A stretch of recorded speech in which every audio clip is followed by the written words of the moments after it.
হে গাইছ স্বাগতম জনাইছোঁ অন্য এটা ভিডিঅ'লৈ। প্ৰথমতে আমি জুইকুৰা ধৰি ল'লোঁ, তাৰপিছত আমাৰ বাকীখিনি কাৰ্যসূচী হৈ যাব।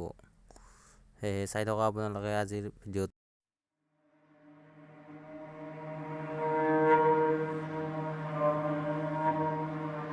এইটো বহাই দিয়া হ'ল। তাৰপিছত ইফালে আলু কাটি আছে, পিঁয়াজ কাটি আছে।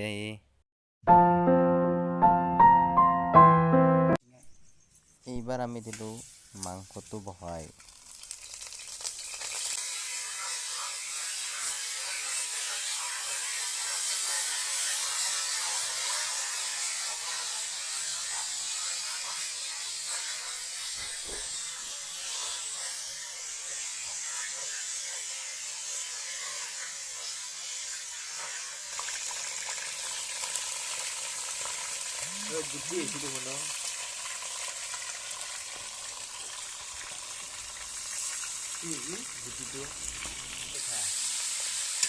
পিঁয়াজ বেছি হ'লে ভালে লাগে খাই।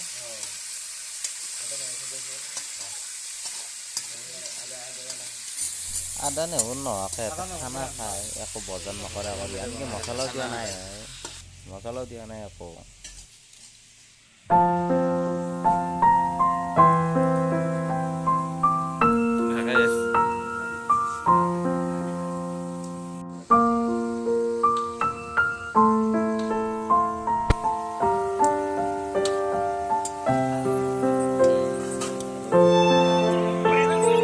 এনেকৈ লাৰি থকাৰ পিছত ভাজাটো হৈ গ'ল, তেওঁক আৰু খাব পৰা কিবা কৰি।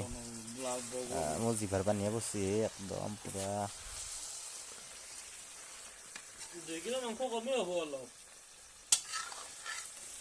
এইটো কি দিছে গম পাই না? এইটো এই আমাৰ মছলা বটাতে যিখিনি তলৰ পানী, সেইখিনি পানীটো মিক্স কৰি কিনে দিয়া গৈছে। আঞ্জাখন বঢ়িয়া সোৱাদ হয় বোলে ইয়াৰ পিছত, মছলা পানীখিনি দিয়াৰ পিছত।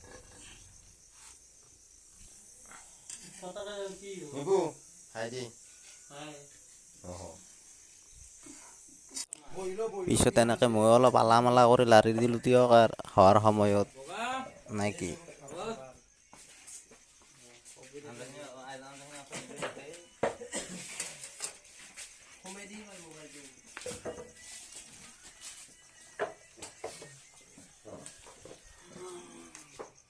আমাৰ বিলে আছে।